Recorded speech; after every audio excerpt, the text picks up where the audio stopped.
welcome back to another episode of the Council of Fire, the House of the Dragon after show brought to you by Agents of Fandom. As always, I am one of your hosts, TJ, aka Fat Thor, and joining me are my co-hosts Zen and Caesar from the Listen 3000 podcast.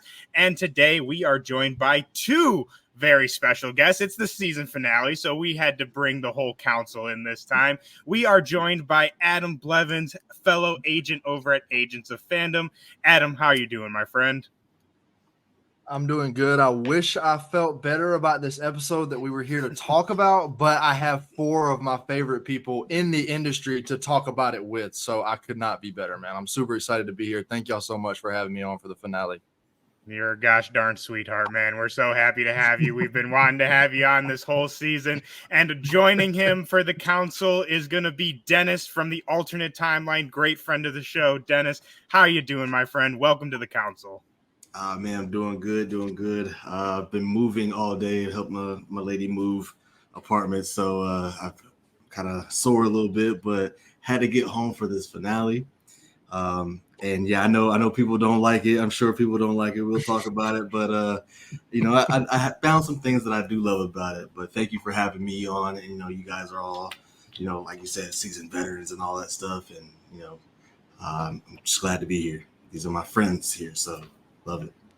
We love to have you, man. Like, again, same with Adam. We knew that we had to get you on before this season ended. And again, what better time than the season finale? And oh boy, do we have stuff to talk about, dudes. Like, this was an episode for sure. I think no matter how you feel about it, everyone is going to have very strong feelings about this episode, whether you love or hate it. But let's get it started with just overall thoughts. Like, everyone's going to have strong opinions about this episode, and we are going to get into, some of the things we loved and some of the things we didn't really love in more depth, but just kind of overall, what did you guys think of this last episode? And I'm going to be throwing it off to Adam, one of our guests here first, for the first question. So I'll say, I'll just come right out of the gate and say I did not like this episode. I think not only was this my least favorite, like definitively this season, it may have been my least favorite episode in the series. Now, that may also be due a lot to personal expectations because I've really enjoyed this season as a whole in general. And I had really high expectations for this finale for where I personally kind of thought they'd been taking us, like this path that I thought they'd been leading us towards, to me, was very obvious in terms of what we were going to get in this conclusion, which we didn't get. But I do think we're seeing a little bit of the problem with which I didn't know if it was going to be a problem, but to me, the 8 episode, like cutting down to 8 episodes as opposed to 10, which I understand because like the budget in the show has to be much, much bigger than the original Game of Thrones with the amount of dragons and everything. Like the VFX is way, way higher. So like I get it. I absolutely get having to cut that down. But I wonder if we would have some of the same problems that we're going to get into with this episode if we did have another 10 episode season. Because to me, if this was the 8th episode or maybe even the 9th episode in a 10 episode season, I would really, really like it. And I just feel this episode existed in a vacuum and didn't have to fit into a season of television, I think it would be a good episode. The writing's great. There's some great moments that we're going to talk about. But as a conclusion to the second season of House of the Dragon, I don't think there's a lot about this that doesn't work to me that was really, really disappointing. And I was so upset because I love this fucking show so much. And I was so high on this. Like, to me, like I loved the whole first season, like top to bottom, from the beginning to the end. I was like, oh, I love this. This is perfect. And I was feeling the same way too. I know there's been a few misses this season for like some people where I think it was like episode 6. It was either 5 or 6 that a lot of people were really, really down on. But to me, it hasn't really gone lower than like an 8 or an 8.5. And then we get here and it was just like a plummet way down for me, which was so, so disappointing. And we're going to talk about the specifics later. But yeah, I would be lying if I said I wasn't a little bummed out because I had really high expectations. And not only did it not meet them, but I feel like it didn't even sniff them. It didn't even come close. Dude, I feel like I don't even have to say anything because it literally expressed every single thing that I felt, and I 1,000,000% agree with you. And you bring up a fantastic point about if this were a 10 episode series, this would have been a great episode for like leading up to the final two. And it's also so funny that you bring that up because in like while I've been waiting for this because I've been so excited, I've been just kind of popping on random Game of Thrones episodes, like not any kind of order, just kind of throwing them on. And I noticed that they are usually 10 episodes. And I was thinking about that before tonight. I'm like, damn, I was like, we're only getting 8 of a House of the Dragon. Like that kind of sucks. And I, again, 1,000,000% agree. I think it definitely shot them in the foot with the less episodes. This would have been great as episode 8, but it just for a final, I don't know. I would have loved to be a fly in the room of whenever they made that decision to end it off on this, because that it just was not it for me. But Dennis, I'll throw it off to you next as our other guest. What did you think of this episode? Yeah, I mean, I wonder why it was also 8 episodes as 2. But I mean, hopefully we'll see why they had a cutoff point there.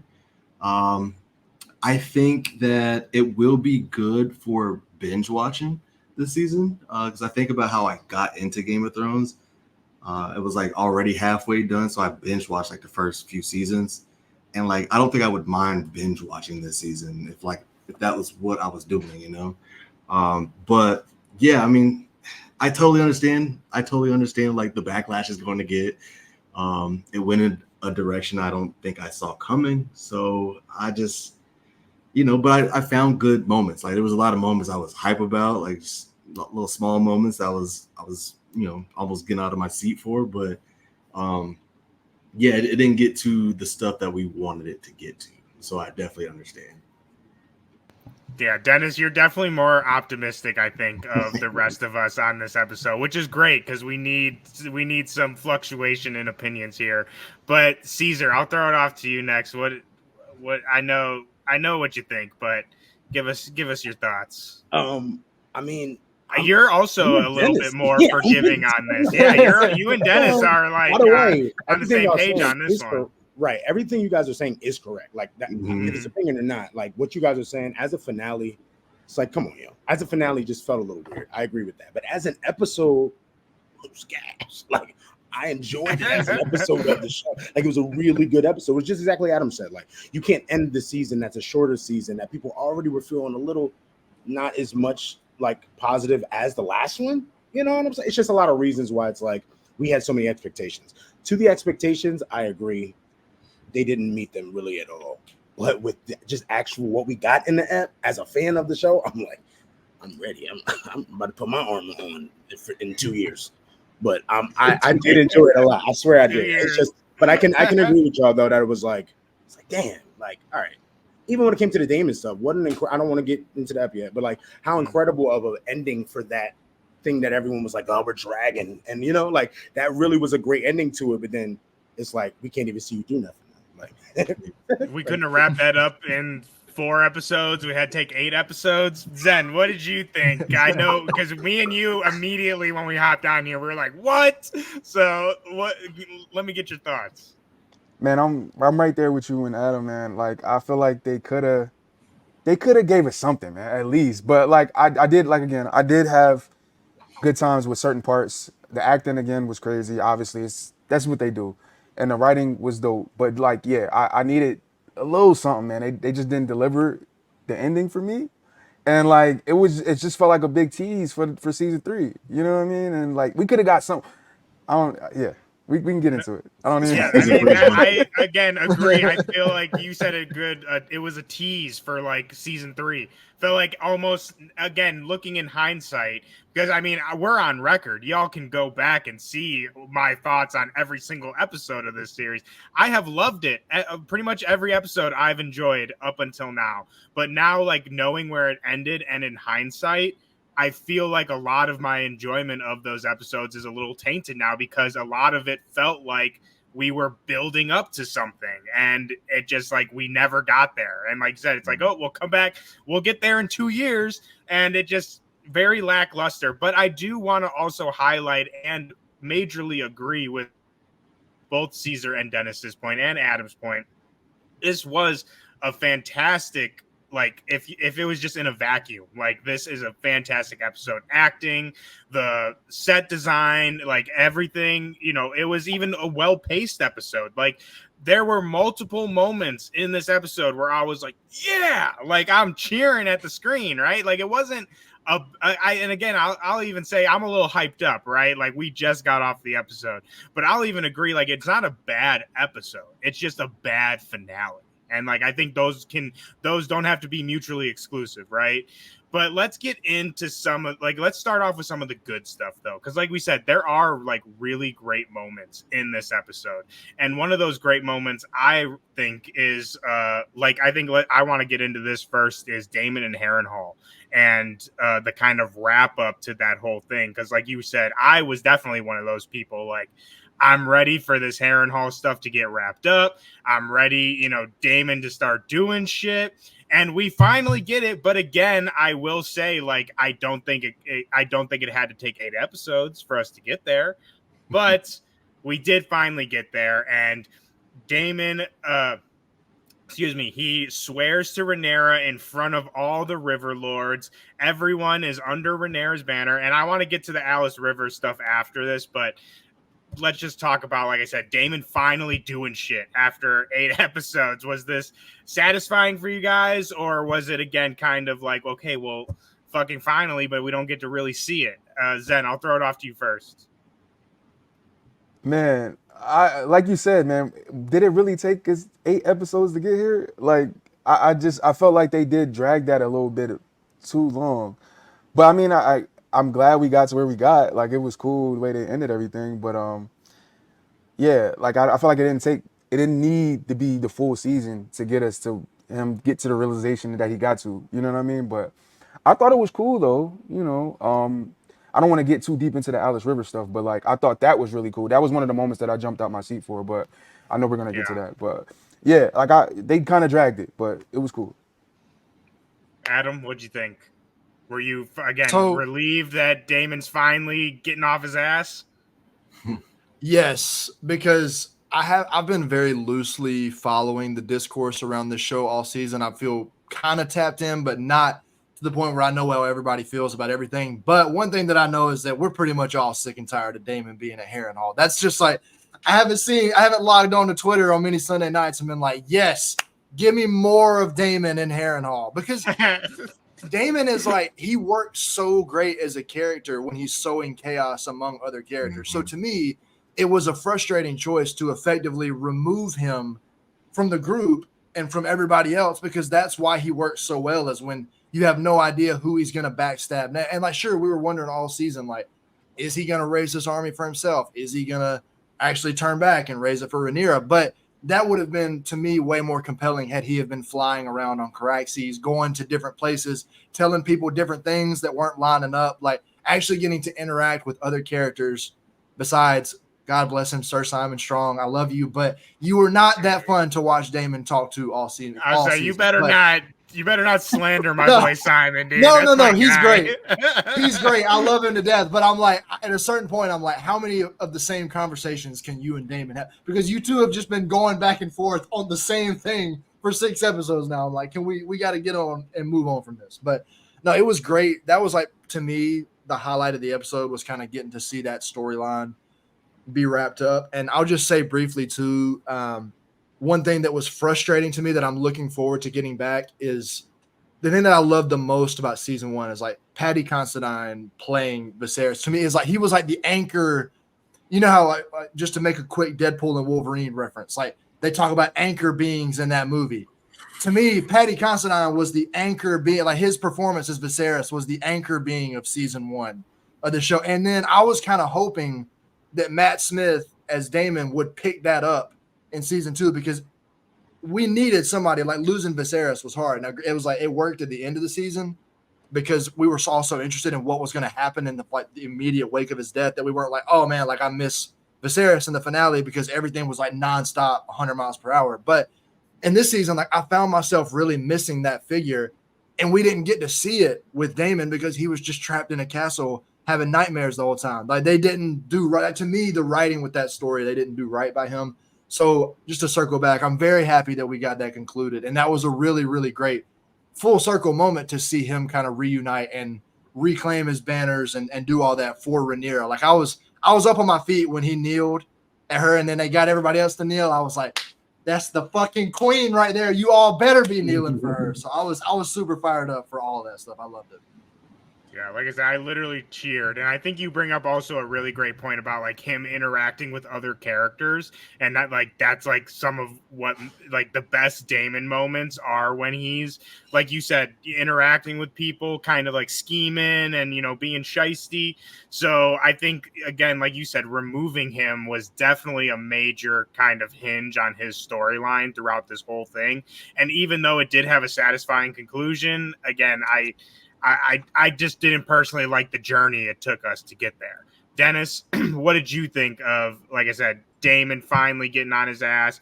Was it satisfying for you, or did you kind of feel like, again, like, oh, we didn't need 8 episodes of this. We could have wrapped this up a little sooner. Satisfying ending. Yeah, it could have been maybe 4 or 5 episodes, maybe, I think. Or just have 2 more episodes and have it be 10 episodes. You know, yes. I think we'd all forget about it. Again, back to the state, like I feel like that's like the basis of all of this. It should have been 10 episodes. All of our criticism can be boiled down to, well, if they had 2 more episodes. Which is why, like, I keep thinking about, man, when I go back to like binge watch this, I'm just gonna hit next on the, you know, we're gonna be right in the battle. I'm hitting next. So, but yeah, I'm happy that it all ended. It did feel like it was just dragging a lot. And to Adam's point, the whole Viserys thing, I see what he's saying about that, but I feel like he's kind of on that path now, where he's like kind of maybe going to become that figure now, because he feels like he's level-headed now, like he's seen it all, so like he knows his part in all this. So I like where he is now mentally. So that's all. 100% agree. Caesar, what do you think of? Again, just the whole Daemon. We've talked a lot about Daemon over the course of these past 8 weeks, but what do you think of the conclusion of it?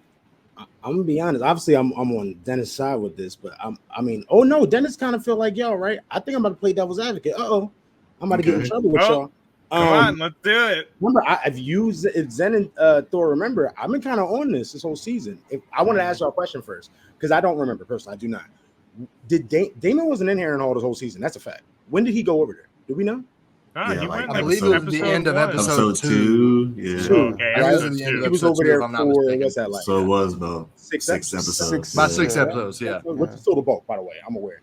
But when Thor and Zen and I were talking about this throughout it, at first we were all gang like, hey, he getting into some stuff over there. It's getting a little spooky. Oh, you see the tree? Like it was. Hey, I was full in on the spook factor, dude. Again, I'm on record. I was fully in. 100%. Bro, I went crazy over Alice Rivers. You did. Honestly, that's kind of where I'm going. Like, I'm gonna be honest. I feel like, man, to Dennis's point though, and to Adam's point, I don't think that we would be able to get him in the Viserys-esque role. And I'm gonna be honest, hot take, Daemon is different than Viserys still. Like, even though he's more, even though I feel like he got all of his healing together now, he still is way more of a firecracker. Just as he's a spark in him that Viserys did not have, right? So he's actually like an evolved version of that with everything he just went through now. It'll be much better next season. But I just feel like if we didn't get all of those episodes, maybe one could have been less. But if y'all look back, every single time he going through something he probably needed to get rid of. He got a lot of trauma, yo.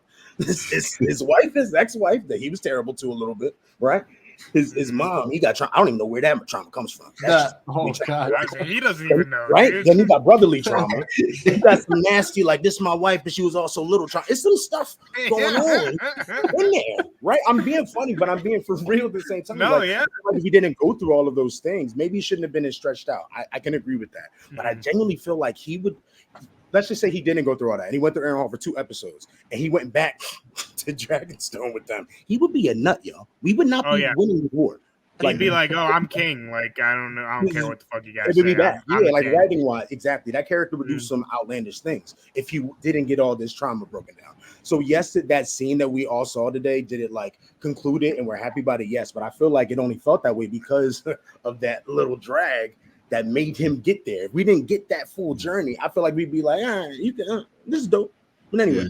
Felt You know, earned. That's a good point. And I see, That is a good Caesar, point, this is yeah. why I love you, man, and why I love I your love you too, insight, man. Thank because you. you're like shining a light on it for me as well, like reminding me, like I did have fun in Harrenhal. I'll You admit, I had enjoyed it. fun. You did. I did have fun. Now Got that a I'm little looking back, crazy at the end, yeah, but it was but good. like I said, I still stand on. I think it could have been done Respect. better, but like you said, you definitely shine it on a better light than I'm thinking of. Again, I'm a little fired up, y'all. This was just a Sure, little I see disappointing. it in you. I like it. I like it. We need more of this. Yes. But we need to talk about, so this, at least for me, this was like the highlight of the episode for me, and this is like my nerd brain. But the whole Damon and Alice Rivers, and not necessarily with them, because I'm kind of, you all know I'm kind of sick of that. But the vision that he has when he touches the Godswood and basically sees the entire season, like entire 8 seasons of Game of Thrones in like 2 seconds. And then we get a crazy kind of reveal. And again, I'll kind of nerd out on this at first and get your all's opinion on it. But basically, to me, what this basically confirmed is that Helena is the three-eyed raven of this time. And that's why she shows up in Damon's vision and why Damon sees a three-eyed raven. And then immediately after that, we have Helena basically just telling Aemond, like, yeah, this is how you're going to die. I know everything, so fuck off, right? More or less what she says. And again, to me, like that was the highlight of the episode, because we have talked at very extensive length, like what the hell is up with Helena? Is she weird? Does she have visions? Like what the hell's going on here? And again, so now we know, like, she's the three-eyed raven. She can, just like Bran, she can see past, present, future, all at, like, she can see everything, which I think is super interesting and cool. But I mean, we all remember how that turned out in the original game, the whole three-eyed raven concept. So how that's gonna, if they're gonna do anything with that, I don't know. But I thought that was really cool. And like, even just the concept, we've talked again at length of the whole prophecy and like why I think that's super interesting. And basically now Damon knows that prophecy too, which I think adds more interesting implications to his decision making later on and what we can see from this whole, the end of the Targaryen dynasty. So again, I know I kind of nerded out a little bit, but what do you guys think of this whole, the Godswood, the vision, all that stuff? Zen, I'll throw it off to you first. Man, this moment had me like yelling at the screen, man. I wasn't expecting to get any of that. And the fact that we did, we got to see like Daenerys, we got to see the Night King, the White Walkers. Like, I was like, yo, this is, I don't know what type of multiversal witches magic shit that's going When I on right saw now, Danny, but I'm dude, here. I screamed. I was like, no! I was like, what? No way! Now I loved every second of it, and I also think it's dope because we all had our things with Helena throughout this season. I think it's dope now that she can kind of process the visions that she's seeing. Because when she was talking to Aemon, it felt like she knew. Usually when she was speaking in riddles and stuff like that, like throughout the show, now it seems like she knows exactly what she's seeing and like she know how to interpret it, and like I think that's really dope, and I really want to see where that's gonna go further in the show because I feel like obviously nobody's going to be able to change what's going to happen. Like, I guess the future is already set. We already seen Daenerys. We know things is going to play out how it's going to play out. But the fact that now we got these players on the field that know how things are going to go, I feel like that's super interesting. And I'm really that one thing there made me super excited for next season, more than I already was. You know what I mean? Same. And we got to think too, like, while Rhaenyra and Jace know like the prophecy, Damon actually saw what will happen. And I have to go back and look, but I'm pretty sure there's a scene in that whole vision where he's like walking among bodies.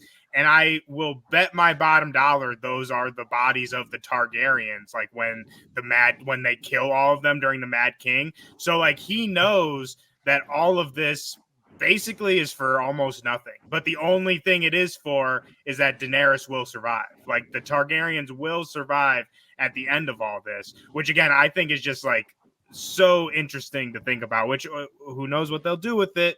But Dennis, what did you think of all this crazy prophecy, visions? What'd you think? Yeah, man, it's more very, very interesting part of the show. I just want more of that. I can't wait to see what happens next with all of that. If they lean into that even more next season, because it feels like it's just like a big battle. But I wonder if there's gonna be more like, spooky vision, three-eye raven kind of stuff going on. We'll see. But I also just love when a character is threatening another character that is thinking so much bigger than them, and they always hit them with the like, it don't matter what you do to me, like it's not going to change nothing. I love when those lines are like being tossed around.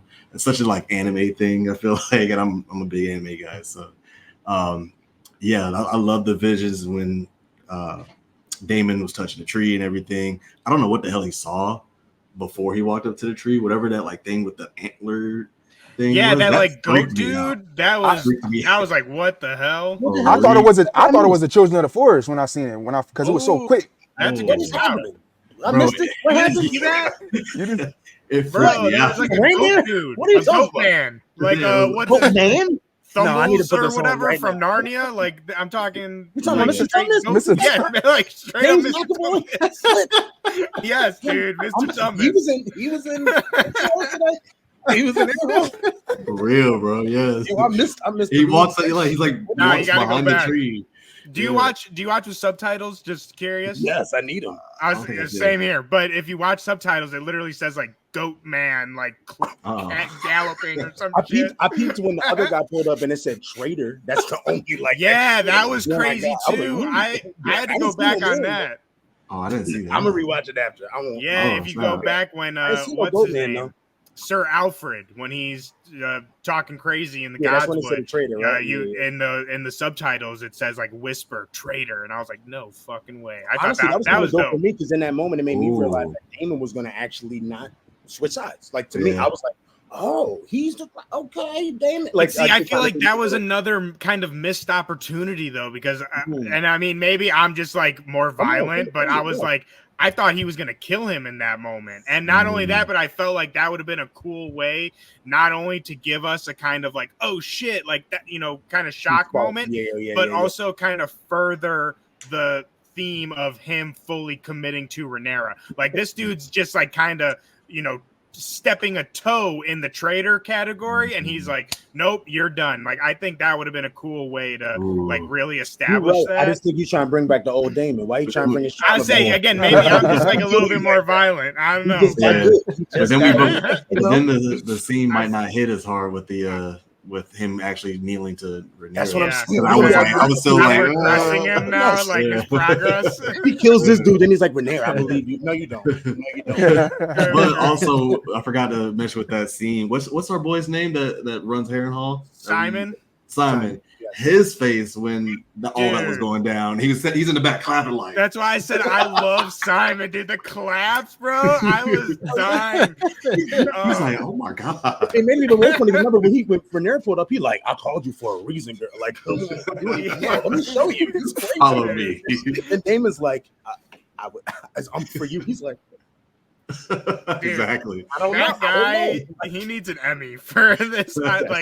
I'm not even kidding. He's literally my favorite character. But Adam, what did you think of all of this? I mean, Simon Strong's facial expressions, the visions, did that stuff like pique your interest, or was that more of kind of like, whatever? Because I know there are a lot of people out there that are like not messing with the whole like prophecy and the vision and like kind of relating it more to the original Thrones. I know some people don't like that. So two things here. I want to say I love your original shout about Helena being a three-eyed raven, because to me, Helena has been like a just grossly not even as much like a crime of the show. Like when I say like grossly underutilized, like I just want to see more of her, because Fia Saban has been so great. Like in both seasons of this, she only got to do it I think, in 3 episodes of last season. But from the moment her son was killed at the end of the first episode this season, and she has had to like put on so much trauma, but also play that role of like, you're still, at least for the first half, like you're still the queen. But then, and to me, like this, one of my favorite scenes with, and I know I'm kind of just going off on a Helena tangent, but like when she's talking to Aemond at the end, and he's like, I could have you killed for that, and she's like, it doesn't, like that's not going to change. Like I'm generally, when anybody's talking to Aemond, he's got that presence that I'm like, oh, he could just pull his fucking sword out and cut your head off. Like I'm terrified for anybody because he's so unhinged. The same stuff that Alicent has been saying about him, his own mother trying to tell everybody like he's not a good king because he's so unhinged and he's unpredictable. So I'm so afraid when he's talking to anybody, but the weight and like that she carried into that final scene of just being like, I was afraid for him, not her. He was like standing right behind her, threatening her, and I'm afraid for him. And you could see it, and like you and Mitchell did a great job in that scene too, because he started like crying and was so obviously terrified because I think he realized, oh my God, she's right. And this is like I think in his head, at least when I'm watching it, he's thinking like, I thought I knew what power was, like with me and with Vhagar, but there's like a whole other level that this goes up to that I can't even comprehend. And that was like scary to him. And then like Fia Saban is just up there like dead-eyed looking straight ahead. And I'm like, that scene to me just fired me up so much. But same. Wait, again, I just had to take. You write the show, brother? You smoked that. Oh my God. You smoked that. I'm looking at his face, looking like me. I'm like, what? Anyway, sorry. Keep going. Hey, get up, Ryan Condo and y'all and crew. Get up with me if y'all want somebody to write an episode. You know, do it. But no, I appreciate that. But the only thing I had to go off because I love Fia Saban in this show so much. I love Helena. No, please do. And I love the because idea. She's fantastic, absolutely. Yes, and that scene. And I love the idea of her being a 3-eyed because like I want her in a bigger role in the show. And again, I'm not like, oh, this show hasn't been as good because we haven't had as much. Like her role in the story has been like what they've needed it to be thus far. So like I 100% get it. But I want to see her step into a bigger role because I feel like this season she absolutely earned that. But just in the vision in general, to tie it back, the last thing I want to say is I love when we finally get to see these kind of connections to like when we're watching an interconnected universe with multiple shows, whether it's Marvel, Star Wars, DC, now Game of Thrones with 2 shows. I love when they give a gift to us for watch because there's a lot of people watching the show that never watched Game of Thrones. They're like, oh, it's a prequel, so nothing will matter.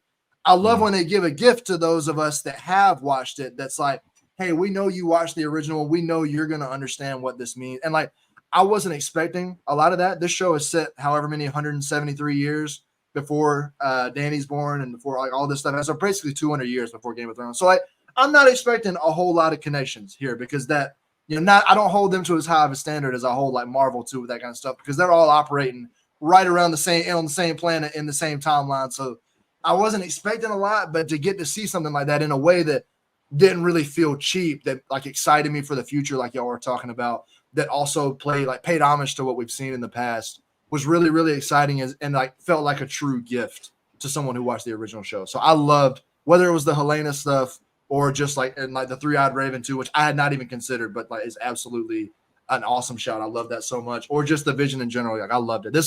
I'm glad we're getting all the stuff out of the way that we like so much because you're actually making me realize that maybe I like this episode a little bit more. Right? Like same like with what Caesar was saying. Like it's like now I'm thinking some of these moments. Y'all was a little high. You just went out the fire. It's okay. Some of these moments are feel really like Damon. I gotta go through my therapy and like come out the other side. And piggybacking off of Adam, this was the first time that I felt like Aemon felt like a kid. He felt like a child a little bit in some episode or in some scenes. It's like I feel like when Alicent grabbed him and was like, "Don't do," like his voice cracked a little bit too. He was like, "Will you not see us like prevail?" Like the way he like said it was like a kid again, like a child. I was like, "Ooh, he's cracking a little bit. Never lied. That was a great point. Yeah, for sure. I think for sure, and I think that was like I think that was also a realization from him that like, oh, my sister's not crazy. Like she Ooh. knows, like she's telling that. So like when she tells him like you're gonna die in the gullet and or whatever she says, like he's like, oh fuck, like I am gonna die. Like I think he like fully believes what she's saying, and I think to both of your guys' point, it also is makes him realize I'm not as powerful as I thought. Like Otto said it, episode 1, like Aemon and Vhagar are the power of the realm right now. And I think like even the idea of him failing in battle has never even crossed his mind. Like that has never even been an option or he's considered that. So when she tells him that, it's just like shatters everything. And I also want to say, Adam, too, like I thank you for taking us down the Helena train, because not only is she a fantastic actress, but I also love making her the three-eyed raven as well. If that is, I'm pretty sure that's what they're doing, but if that is, because in the books, it's basically just like, yeah, Helena's crazy. Like it basically is just like, her kids were killed and she like never recovered after that. Like after the kid, Blood and Cheese killed that kid, she just kind of descended into madness, never rode her dragon, and just was, like I said, just kind of crazy. But to know like she was a three-eyed raven, like she wasn't just crazy, right? Like she saw things no one else saw. So I think that's just such a great way to give her character more urgency and like more of something to do during this war than just like, yeah, she's just the crazy Targaryen sister that they like locked away, right? But yeah, I think for sure. And the three-eyed raven thing I want to clarify too, also, like, so like when she is in Daemon's vision, I kind of related that like similar to when Bran sees Hodor in the past and he's able to talk and like, influence things on him. It's kind of like, while she's not like time traveling like Bran was, I think of it as like a similar concept of where like, again, she can see and influence everything at once. Like she can see past, present, future all at once, and she can insert herself wherever she pleases. And I think too, again, off your Helena tangent, I think that she has finally realized this power. And like we see in the earlier, season 1 and earlier in this season, where she's, at least to me, seems a little confused by her visions. Like she doesn't really know what they mean. But I think when she has that conversation with Aemon, just like Aemon comes to that realization, I think she finally is like, I know what this is. Similar to like when Bran has his realization in Game of Thrones and is like able to like, and then that like after that he's just like, oh, I am the three-eyed raven, like I can see everything, like he's all chill and shit. So like I said, I think that's like she's reached that point to where like she's like is kind of aware. So I think moving forward, if they do stick with this, she can do some really, really interesting stuff with this war and like all this stuff to come. But something else what do go you ahead. think she wants? What do you think she like wants? Like what is her like desires? The three-eyed raven doesn't want anything, man. Doesn't want anything. Just like what does my whole Bran thing was say? why would she like pop up to Daemon? Was my own only Yeah, thing. so that's the thing is like I which again like leads to like I think why it could be interesting, because it's like the three-eyed raven isn't really, at least from my understanding, it's not like loyal to any one house or anything. Like it's just like a thing of nature, you know what I mean? Like in like Marvel terms, it'd be like a nexus being, right? Like it's like someone who's important to the entire world.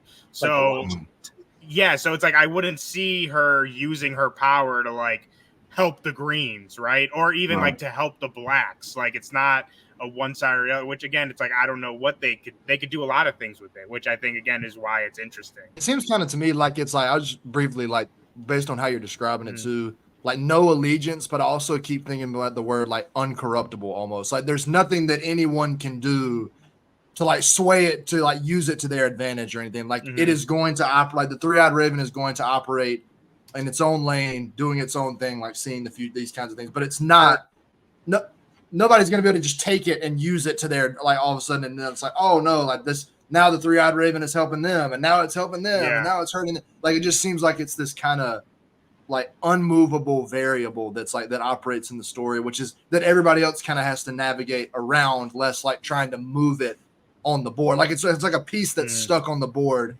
that can't be moved, and everybody else has to move around it, as opposed to trying to move it to one or the other spot. That's kind of how I feel about it, like based on what you were just talking about right there.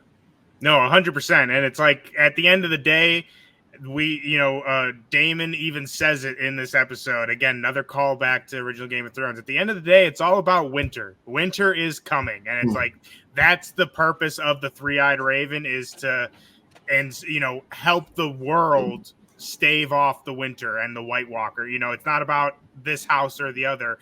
Again, kind of what we learn at the end of Game of Thrones. It's like everyone is at risk for the White Walkers. Like winter comes for everybody. It doesn't matter what house you belong to. So I think that's a great point. And like you said, I'm super interested to see where they take that.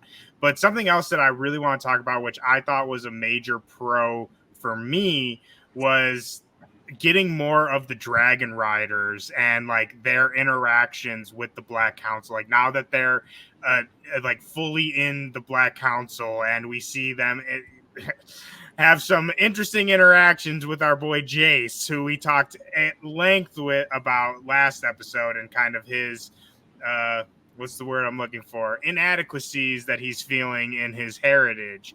So we got to talk about these Dragon, especially Ulf. Ulf's going crazy. So Caesar, I'll throw it off to you first on this one. What did you think of the Dragon Riders like fully being embraced by the council? We're gonna need to shut him down. That track. I know exactly what you're talking about. He's getting Come the on, Sir man. Alfred treatment. I don't like how he's moving, man. I don't like how he's operating. I was still confused that everyone realized last week that Rhaenyra sent him to go fly the dragon. I didn't think he had enough intelligence to be able to handle that type of mission already. I'm not trying to be. I know I'm being silly, but like very true. He's a drunk. Like he's all over the place, and now he's talking crazy. He's a drunk. He's like, ditching dragon practice. Yeah. And like he was talking to Jason. He realized that was the prince, and he was like, "Oh, hey, brother, give me a hug." He just doesn't realize any of the situations he's in or the importance of them. So I just feel like he's honestly a liability, and I'm Team Black, so I don't like it. I feel like he gotta go.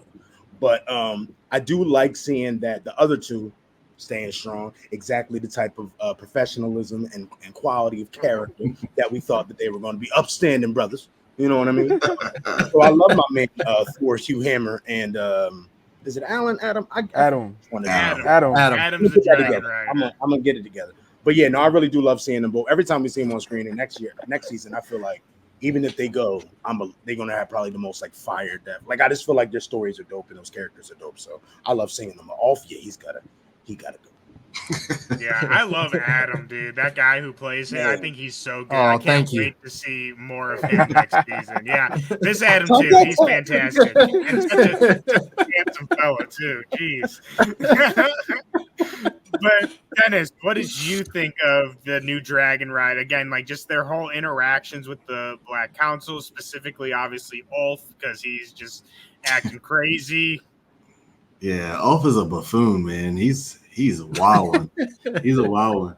But as shows do that though. Shows will have him be the buffoon, but him be like the guy that actually comes through.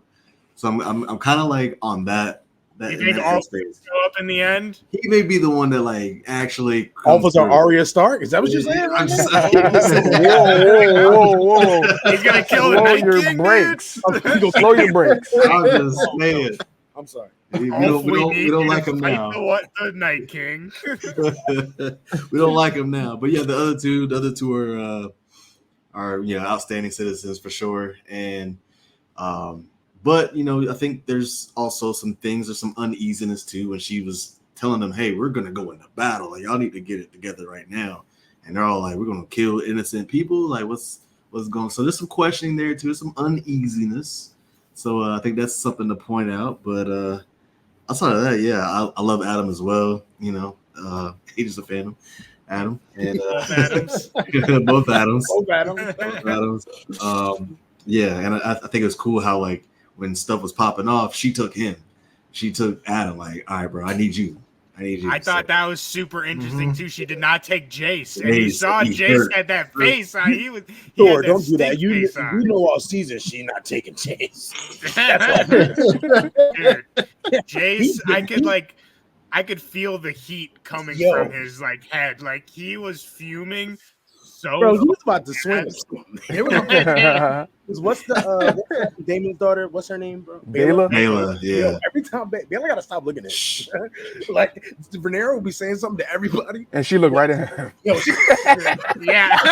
he's like, bro, look at me. Like clearly I'm pissed. You know why I'm pissed. So stop looking. Like I don't know. And then They later gotta on, see like like she's that. kind of like she basically is like, "Well, get off your ass, bastard!" Like, Right. yeah, like No, she's like, everyone's a bastard. Who cares? Like, stop fucking sulking about Right. it. It's like I love more or her less so what much. she I can't said. lie. She was like, bro, Yeah. you know, She was eating people up this season. She was Yo, eating. Yeah, I can't toilets. wait for more She of was her. eating. See, and that's like, I don't want to be negative because we're talking about the things that we like, but I feel like She needed more screen that's time. another criticism I am having of this season. I feel like as we're talking about this, how many times now have we said, "Oh, I can't wait for more from that character." Oh, I can't wait for more from that character. It's like I feel like there was so many missed opportunities for characters in this show that, like we're saying, we loved, but it's just like we didn't get enough of them. Adam, what do you think? Did I already throw it off to you? Am I retracking or No, you're good. okay? No, you're good. Okay, Yeah, you're okay. good. This was another thing that I'm glad we're getting to talk about is something else that I enjoyed. And I don't know how many of y'all have watched to talk about Jace briefly. I don't know how many of y'all You watched know The Jace, Office and dude. how many people- You guys are friends. Listen, I haven't gotten to talk to him at the start of Harry Collette at the start of the season. I found myself initially being like, man, I got to root for Jace a little more now. You know, I wasn't crazy about Jace in the first season, you know, but granted, he only had 3 episodes, so I'm going to go in. And I think he was doing okay in the beginning, and then he slowly started faltering. And then last week, he lost me last week, and he was like, these Jace people, these mongrels. I was like, what do you mean? Dude, hey, he these lost all of us people, at mongrels, Jace, dude. what the fuck do you mean? Yeah, I was like, I'm out. And then I loved when Bayla came in and was like, will you stop fucking just being such a bitch about? She was like, you have been acting like such a bitch this whole time. Because that's exactly, she was like the conduit for the audience in that whole scene. That's everybody's like, exactly, like, thank you. But you know, it's funny that he was so upset like about not taking or about Rhaenyra not choosing him. Who is his dragon standing? I don't even know his dragon's name. What is his dragon's name? Somebody help me out. Vermax. That's right. Vermax. Who is Vermax going? What's going to be any different for Vermax when like he's actually fighting one of the bigger? Like if Vermax goes up against Vhagar, how's that going to be any different than when Luke got killed? It's not going to make any difference. Vhagar is still like one crunch, like a chicken nugget on his head. It's not going to make any difference at Dragon all. nuggets. my chest up. Yo, hold on. Relax, Adam. I said, Jace, I love you, brother, but like you suck and your dragon sucks. Relax. Literally. And this was like I said, we got to go back. I need someone to go clip this because, like, literally 2 episodes ago, we're like, oh, we love Jace. Jace is the shit, dude. And then last episode, we're like, dude, fuck Jace. Like, they set us up totally because lost he made that deal. Remember, he made that deal with the other people. Yeah. Like, hey, brother, on some ball stuff. Yeah. Remember the whole like he was MAGA. Remember? So it's not our fault. He was MAGA. You see what he Oh, You see he had that red cap. Don't do that. yeah, the red crown, dude. The red crown. But I got just quickly too. I'll just talk about Ulf. I'm with y'all, Caesar and Dennis. Y'all both spoke on that whole dynamic with the 3 new Dragon Riders perfectly. But when I was watching it, I was thinking to myself, I was like, I see exactly what y'all are doing. Y'all are gonna make me not like this guy because right now I'm like, you're acting like a fucking clown over here at dinner. You're disrespecting the queen. You got your feet up on the table. You're talking. I'm like, I don't want to hear from you. So I know what we're doing. We're doing this so that when we get that redemption arc from him, he does something good, and then it feels better because we got to watch him act like that. I get it. I know exactly what we all know what they're doing. We've seen them do this 100 times. I know that's what's coming, but I'm still hyped up to see. It's like, but the frustrating thing to tie this a little bit back to last episode is, and to start to briefly talk about why this didn't work as much as a finale for me is because I know we're going to get to see the 3 of them on their dragons in the next season. I'm sure like a whole lot. Probably this next season is probably going to be one of the most expensive seasons of TV ever made from what I've heard about the amount of dragons and everything that are going to be in it and everything that's going to happen. But I'm looking at this now and if you look back on this season as a whole, usually you expect your climax in a season of TV to be either at the very end of the penultimate, or sometime in the finale. And now Game of Thrones, historically, if you look back on the original series, was a show that very much liked to have its climax in the penultimate. And then the finale was like, okay, now we're going to set up what's going to happen for next season. They did that so many different times where the big battle happened in episode 9 and then the fallout was episode 10. We saw that so many times. But we didn't get a big battle in episode 9 with the show. So it seems to me like I'm looking at this. I'm like, are you going to then tell me that the climax was just getting 3 new Dragon Riders? Because that's not enough of a climax for me. Or if you're also going to tell me that the climax is Rhaenys dying, like Rhaenys and Meleys dying, that's too early in the season for you to have you can't have your climax in episode 4 or 5. So like I'm looking at the last 2 episodes of this show this season, and I'm like, where was that? Like, sure, we had some really high points, some moments that we really liked, but I'm like, you got to have that big swing. To me, it seems like the biggest thing they did was like hold the bat out for a bunt. Like they didn't take that big swing, and whether it hits or not. I've talked about this about so many different TV shows. I always respect the swing, and from the creators, from the writers, the directors, do whatever you want to do, but make it your. Like, do something to stand out. Make it your. Even if it doesn't work, I'd rather you do something. I would have so much rather them done something dumb that I'm like, you know what, that didn't work, but like I'm happy that they at least tried to do something that I could tell to get some emotion out of me. Another thing that I've talked about with TV so many times is that the best TV shows are constantly making you feel different things all the time. And while I did get some really high highs in this, I didn't get that emotional like catharsis that I feel like have gotten from so many other Game of Thrones finale, or like even last season in the first season of House of the Dragon when like Viserys died, and that whole last episode is in like a fever dream, like power trip, crazed, man. Like the whole finale was 10 out of 10. And I'm looking at this, I'm like, for me personally, I didn't get there this season at all, which is why, as much as I enjoyed spending time with these 3 new Dragon Riders to kind of tie it back to what you originally asked me, I'm like, were the 3 of them getting their dragons supposed to be like what you're going to tell me was the big moment of the season? Because if that was supposed to be the big moment, then that's not quite big enough for me personally. Well, and I think it would have hit harder if, like you were saying, if that is like the hook of the season, right? Like we get these new Dragon Riders. That's like the high. That we should have ended it there. Like that should have been the final. Like the final should have been when Adam and Hammer, like you could have ended off that dope ass scene with Hugh Hammer getting his dragon when he's screaming in his face. Like that would have been, because like that kind of hooks you for next season. Like, oh shit, we got Dragon Riders, right? But again, it, like you said, it happened too early, and it's like that's not enough to. If you're going to show me 2 episodes after that of nothing, then that kind of lessens the reveal of, like you said, having more dragons and what that is going to entail. So we got to get into some of the negatives. We're already closing in on an hour. Everyone watching, listening, this is going to be a big episode. We got a lot to talk about. Oh yeah. We have one more point I want to get to before we really get into some more negatives. But I also want to say, to your point, piggybacking off of it, coming from the book perspective, like being a book reader, it also is kind of frustrating and leaves me with kind of a bad taste in my mouth with this season, because like there were plenty of things that we could have held on a little. Like if this was the route that they were going with, kind of dragging out the bigger battles for season 3, to me that there was plenty in this season that we could have went into that the season just glossed over like very quickly. Like the Battle of the Burning Mill in the books, that's like a huge fucking battle, and they literally just like showed us all the dead bodies afterwards. It's like, if you're gonna drag out this season, we could have spent half an episode with that, right? And then, like I said, maybe ended with the Dragon Riders. Or another thing, Jason Winterfell. That's like in the books, it's like super mysterious of what actually happened with Jason Crate and Crag and Stark in Winterfell. Like basically all that we know is that they really hit it off, and then they like swore a pact to each other.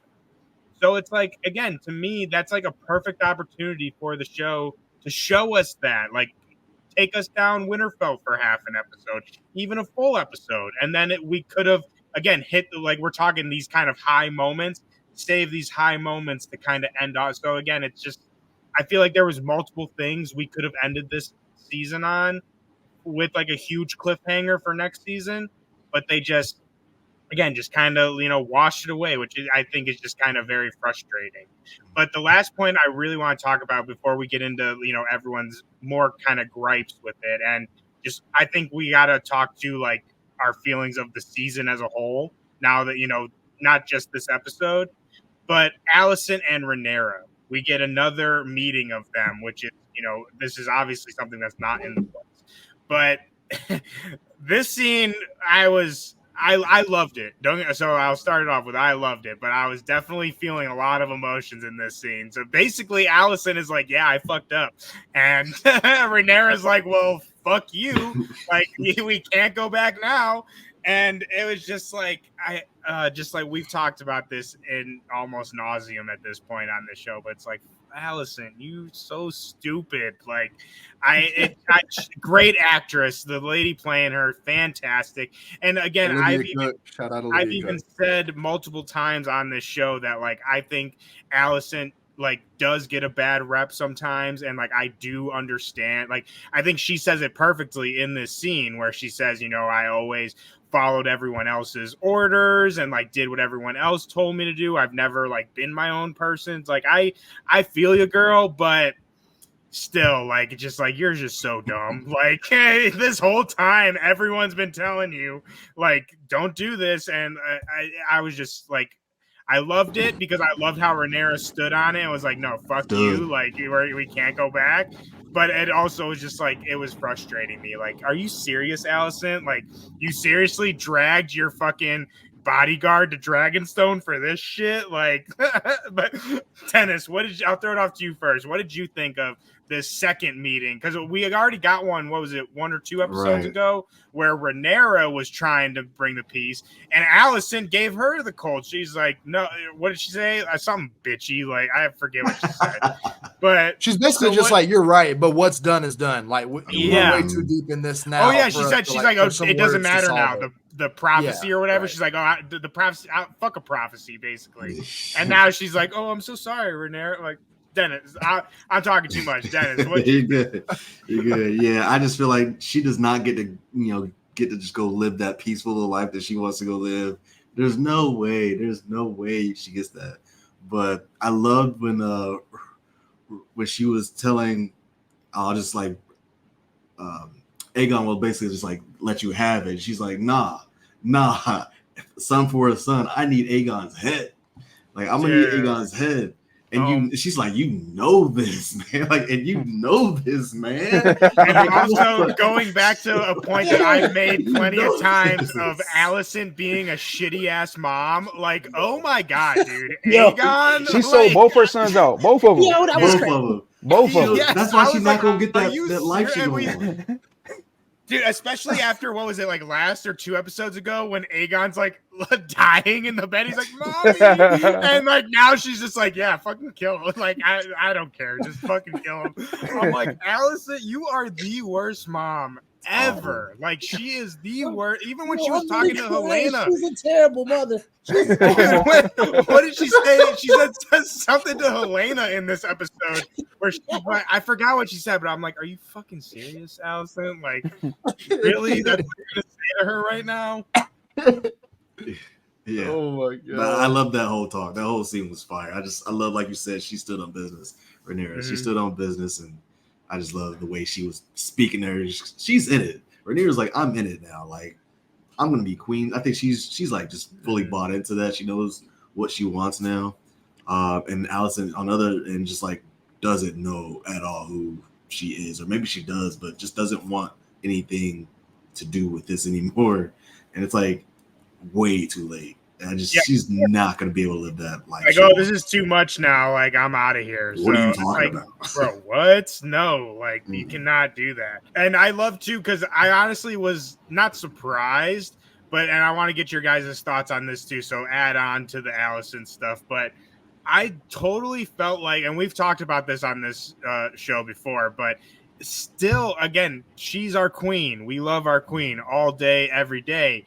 But I still felt like Rhaenyra was hesitating, and it was a little bit like. So when Allison brought that proposal, I was a little worried that she was going to be like, "Oh well, you know what, you're right. Like, we should just put. I'm so glad that she again stood on that. I was like, no, fuck you. Like, I'm going to kill your fucking son, and that's it."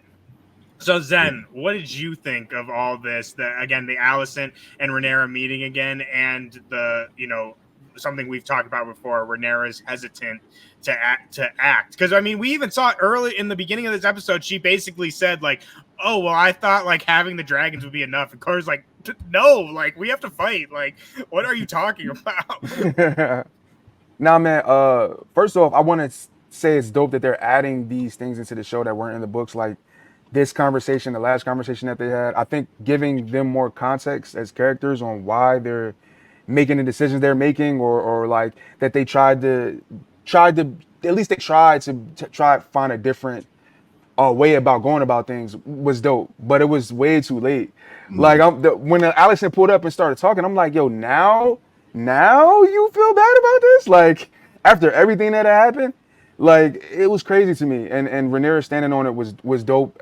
Like her even saying like how she was just like I don't know, man, like damn, it's fucking with me. But like how she was just talking about how she did all this already. Like she didn't got all the dragon riders. She didn't assemble the army. It's like, bro, I can't go back on that. Like what's done is done. We're moving in 3 days. Like you can't just come through and try to wave the white flag. Like we're not doing that.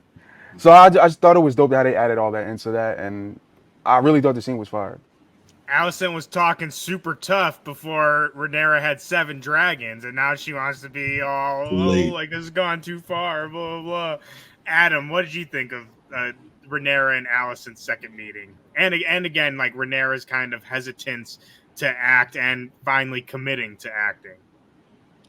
So briefly, I'll say I 100% agree with the hesitation. That has been very, very frustrating all season. But at the same time, I get it because like that's what made for so long of Viserys's life, like people viewed him as a weak king because he never would never would take that strike and was always saying like, I don't think we need to attack the Stepstones. I don't think we need to do this. But now what's everybody saying in this season? Think about what your father would have done. Think about what Viserys the Peaceful. Everybody's been talking about this season how great of a king he was, because he often showed that hesitation and that mercy. So I'm like kind of torn on it. I'm like frustrated at her. That's a great point. But I'm like I get it because you grew up like right there in the castle watching your father do it, and now everybody's talking about how good of a king he is. So I get it. But to talk about this though, this new scene we get with Allison and Rhaenyra, and I think both of the scenes though I'll say we get with them are really, there's some really interesting parallels there with just like everyday humanity, and that we as people get so comfortable, like we kind of obtain this level of confidence when we're more comfortable. Because think about where these scenes, like the roles that each of these two are in and where these scenes take place. The first one that we get, which I believe is in episode 6, it's either 5 or 6, where Rhaenyra goes to King's Landing. She's on Alicent's home turf. Alicent has got her Kingsguard. Like she knows that like if she screams, 1,000 guards are going to come running in there. And what does she do? She's like, get the fuck out of here. Like, no, like I know I'm wrong and I don't even care because we're going to fucking win this war. And it's also like, why is Rhaenyra even there? Because she's desperate. So now we shift forward to the finale where it's pretty much the exact same scene, but just flipped on its head. And now Alicent is coming to Rhaenyra, and now same thing. Rhaenyra, if she snaps her fingers or screams, the whole room's gonna be flooded. Like before Alicent can even get a knife to her, like she's probably gonna be dead. But it's like I think we as people often, it was a reminder to me, and I could just be drawing, like I probably am just drawing parallels here that are completely my own and not anything they thought about when they were like actually writing the show. But I'm like, it's a good point because I know personally when I'm in a situation where I'm comfortable, I'm way more confident I have to step out of my comfort zone and do something else. I'm anxious about it. I find myself stuttering. and like not and losing my train of thought and doing all the just like Rhaenyra was a couple episodes ago, and Alicent was here, like backpedaling on their toes, like unsure what they wanted to do. But it also reminded me of how quickly things can change. Like just in, I don't know how long it's been show timeline wise. It seems like it's only been a few days because I know they said they were very clear going into the season how like we are done with time jumps. We're not, excuse me, we're not doing any of that stuff anymore. All of this is like in a very confined space. Like at least each of these seasons is in a very confined space.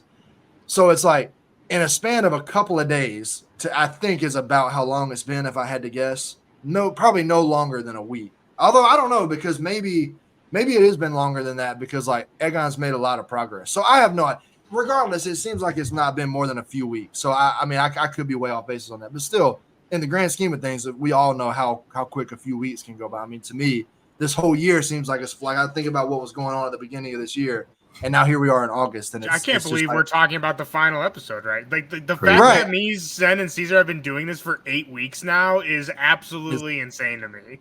It's like I just started. No. It's crazy. Literally. Right, I know. Just like it was a reminder to me too of like I'm just weird with this kind of stuff where sometimes I take that and I turn it into these real life parallels that again I doubt the writers were even talking about, but it's just something that pops into my head where I was like, this is a reminder of how quick things can change, of how quick confidence can turn to desperation, and vice versa, how quick you can go from being desperate to then all of a sudden you've got everything figured out, and it's like a reminder to never get too high or never get too low. So I don't know. I was happy to see Rhaenyra like ready to strike now and like really stand on business just like she did in this scene. Because I'm 100% with y'all. Like, look, I get it, Alicent. You got some trauma. We've all been through some shit in our life. You're grown now. You're an adult. You got to put that stuff behind you. You've done your trauma. I don't want to hear your trauma dumping. I get it. We've seen it all. Like, sure, your dad sold you off to the king when you were 13. You know what? That's pretty fucked up. I get it. That's not great. Not a great look for Otto. But you're a grown woman now. Stop acting like this. Like, it's so frustrating. And I agree too. I love like Olivia Cook playing Alicent is so great. And she's great. Oh, in this she's scene fantastic.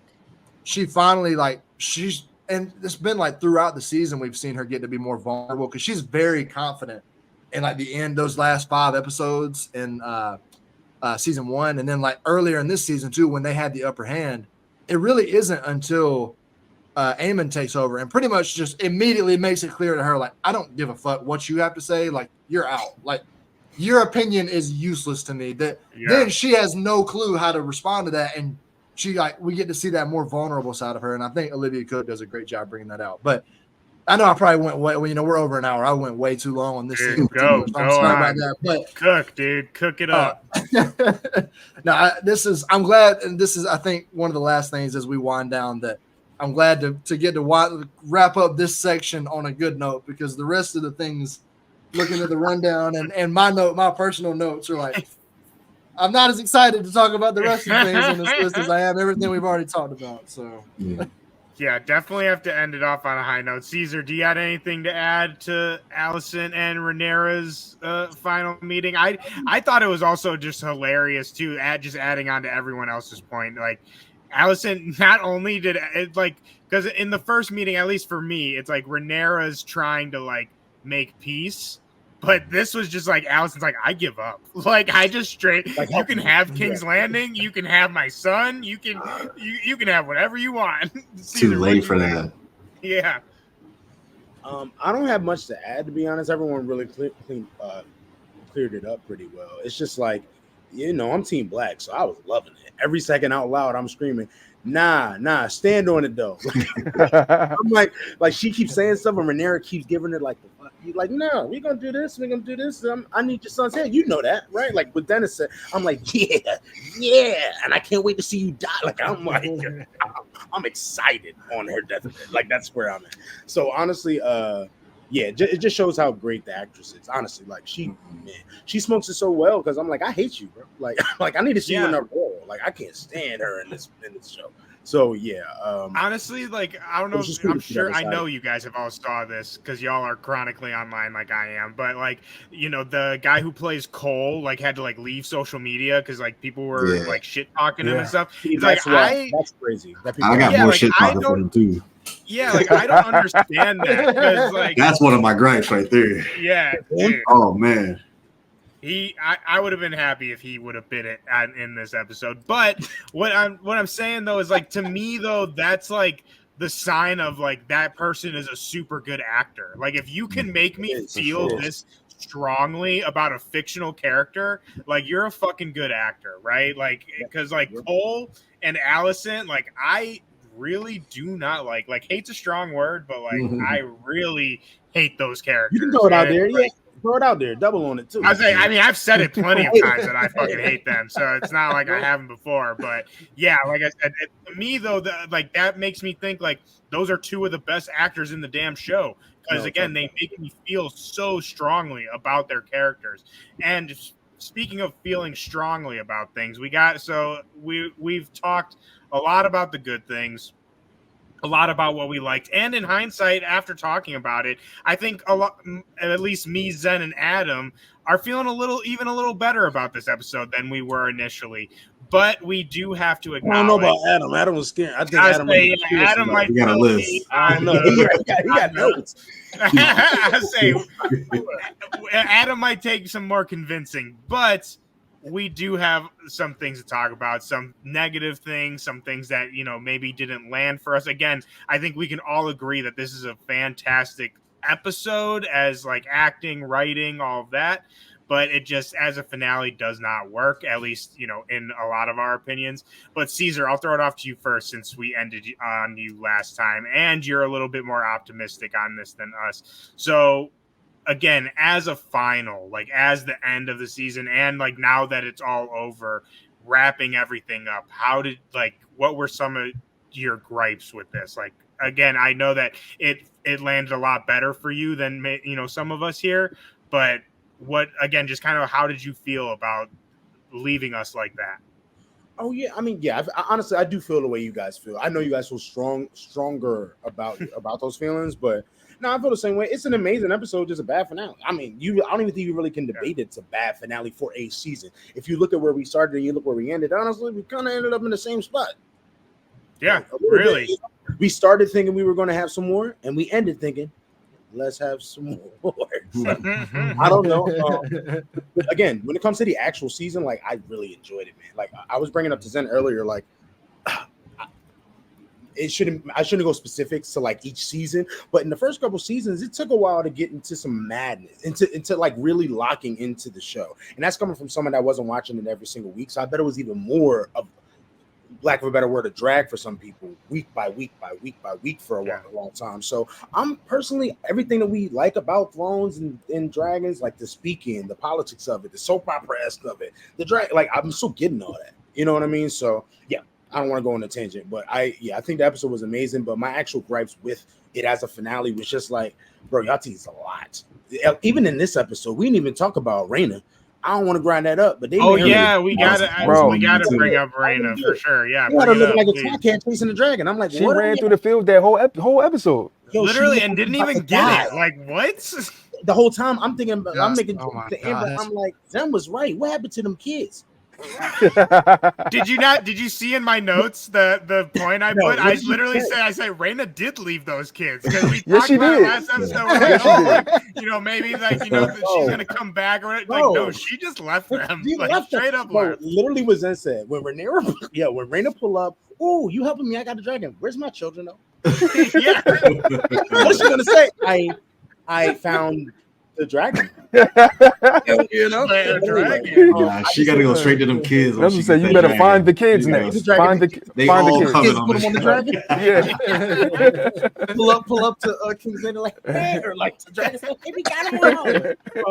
But nah, yeah, I'm saying the random part of the show, like there is parts of it where you can see they're just dragging it. Like I feel like in this episode, we didn't even need to see her as much. You knew what was going to happen by the end of her little story in this one ep off the first scene. She's running around trying to find the dragon. She ended up finding the dragon. You know, a lot of it was self-explanatory. So yeah, they took up some time just to I feel like for the budget too, just because they can't play around with everything that they're about to do next season, like Adam said.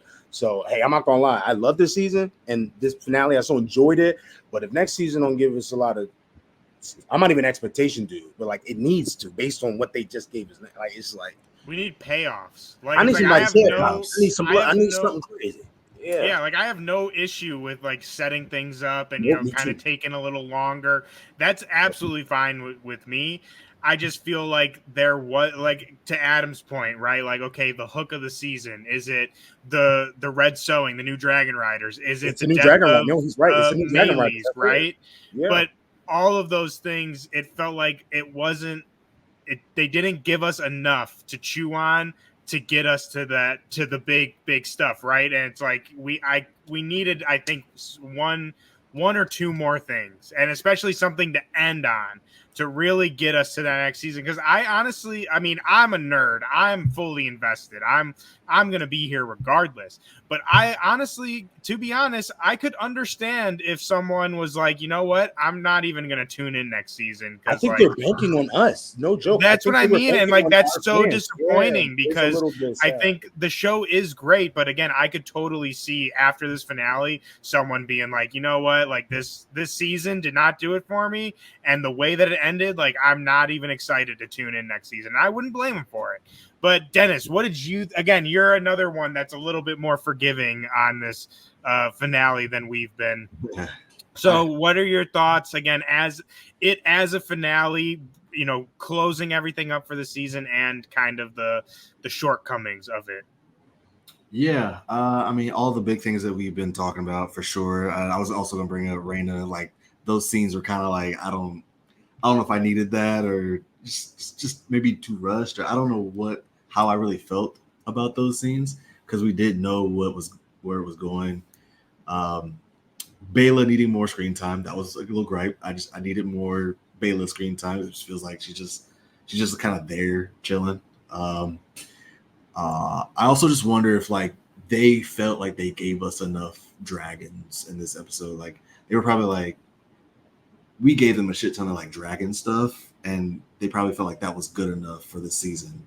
I'm wondering if they felt like that, and or maybe like the budget just didn't call for more episodes or something like that. Dude, You know, they 'cause the wasted budget's it going all up on last 50 episode when they burned all those people. So like, shit, we got to end the final early. Yeah, my last two things is the as much as we were talking about how great the Alicent Rhaenyra scene was, it was also a scene that was like too late in the episode where we were realizing like, oh, this is it for the show. Like that's it. Like this is gonna be the final kind of scene that we're gonna get. So you know, as we were saying before, like we were all looking like I was pressing my PlayStation controller like, how much time is left? Like I need y'all to get to something, right? During that scene, which was such a great scene. So like I felt like that kind of took away from that scene. So I'm like, oh, I need more, but they're about to end it right here. That was one gripe. And then my last gripe is Sir Kristen Cole. It's probably my biggest one. The fact that they're kind of changing his outlook on things. He's not the same, like, excuse my language, like he's not the same bitch that we like grew to like hate now. He's feeling really Now he's just like small. sad. Yeah, like, he's sad. He's Like, going out like, full Wasn't he terrified? He is terrified out of his no, mind. he is No. fucked. Like He after don't that feel dragon, He got dude, trauma. dude, he is Yeah. straight. He's like, we've given them to the dragons. Like Yeah. he's just like his eyes are like a million miles away. Nah. Dude. That dude is. I want the guy that we first saw and started to hate. I want That's him real, to be though. the one that like we kill, not this Yeah. side Kristen Cole that's got a different perspective on life now. Like Yeah, it's I like want- almost like So killing bad him to kill now him would be now. like pity, right? It's exactly. like The kill will I wanna feel as good. kill him and hate. Like it has to be like hateful. Exactly. That was the only thing. I was like, no, don't turn him into this. Please don't Yeah. do that. I totally feel it. I didn't even think about it like that, but I 100% agree with you. Yeah. But that was it. That was really my gripes again. Like I'm trying to keep that perspective of binge watching in mind a little bit, which is not the point. But Which I think is just- a good perspective to have, though. And I think also it goes to what Caesar was saying, because I have said this plenty of times. And even like I've told this to people who've like asked me about Game of Thrones. I will 100% admit and tell everybody, like, the first season of Thrones is rough. It's rough. It is rough to get through. If like on a rewatch, it's amazing. But if you don't know this world, like you don't know who these people are, the houses, like that first season, it's hard to really get into and like learn everybody's names and houses and stuff. So I think that is a very good point, and something that I think is fair to consider is the binge model of these seasons, because I binge Game of Thrones as well. And I mean, I don't know if I would have made it if it was week by week through season 1. It really doesn't kick off till midway through season 2. So I think that's a great point, and something I think is definitely fair to consider, and I just to wonder give the final a little bit more, leeway. I think that's fair. Yeah, I just wonder, like, if on the rewatch, if it will just run smoother, because I'm just pressing next, like, I don't know if that will be something different for me, but I'm just trying to keep that in mind too. Yeah. Got to be positive. I'm trying. Y'all go off now. Y'all go off. Adam, what I know we got, there's also things that we glossed over and we didn't get to talk about. So please bring up, things that we haven't discussed yet. But again, kind of gripes of it as a finale, as a season as a whole. Because again, at least for me, like it honestly, I hate to say it, but I feel like this final kind of taints my view of the season as a whole, at least for me. I 100% agree with that particular sentiment, and I'll circle back to that at the end after I've kind of brought my evidence to the table. I want to piggyback on a couple of previous Present your points. evidence to the council, sir. Right. Sir Adam. I want to piggyback on a couple of previous points about Bela and Rhaena in particular. I think they really, because I actually really liked what we got to see from Bela in the first half of the season. And then pretty much like after, I think it was episode 4, whenever it was that she chased Kristen and Gwaine, like when like Rhaenyra actually gave her something to do and she kicked ass at it. Like, and granted, she didn't kill him, but like she chased them into the woods and they like completely and like wrenched the plan. I was like, great. You just gave Bela a mission that she came back A+. Let's give her more to do. And then the whole rest of the season, she was just used as an accessory to Jace to like try to lift him up out of his little whiny session. I'm like, I know we're not doing this to her after she just flew out on her. How many successful dragon missions does Jace have? None. How many does she have? True. 1. Dude, why are we using her Talk that as shit, an accessory dude? Yes. to like lift him up? I did not like that at all. And the same with Rhaena. This whole thing, like I remember early in the season, it was like episode 2 or 3, whenever she was like, hey, I'm sending you off to Pentos or SR or wherever to raise the kids so they're free from and then like all of a sudden she's in the Vale and there's all this weird, and then she's like Little House on the Prairie just running around. Like, so when I'll let y'all in, like when I'm watching and I'm writing the recast for these, I take notes by scene. I pause at the end of each scene as soon as we move, and I take notes on what happened in the previous scene. There's so many times in this finale, like 3 or 4 times, where I pause at the end of a Rhaena scene and I'm like, do I need to once again write frolic through the grass chasing a dragon? Because I've already got that like in my notes. I'm like, she didn't do anything else there that I haven't seen her do the whole, or like earlier in this episode. She's just running through the plains chasing a dragon. I'm like, could we not have given her? Did we need her doing that 5 times? Could we not have just done that once? Could we have even just given her the fucking dragon in one of those right. times? Like, she didn't even get it. She literally sees it, and then we fuck off into somewhere else. Good points. And then like catch up to it in the second scene, claim it in the third scene, go on a ride in the fourth scene. Why are you chasing it for 5 scenes just to finally turn the corner and see it at the end? Did not like that at all. And then Rhaena's now, like straight up starving. Like she's like she's about to kill herself. It's like, dude, what are you doing? And that's like another. This is like very small. This is like a very small gripe of like from a book reader.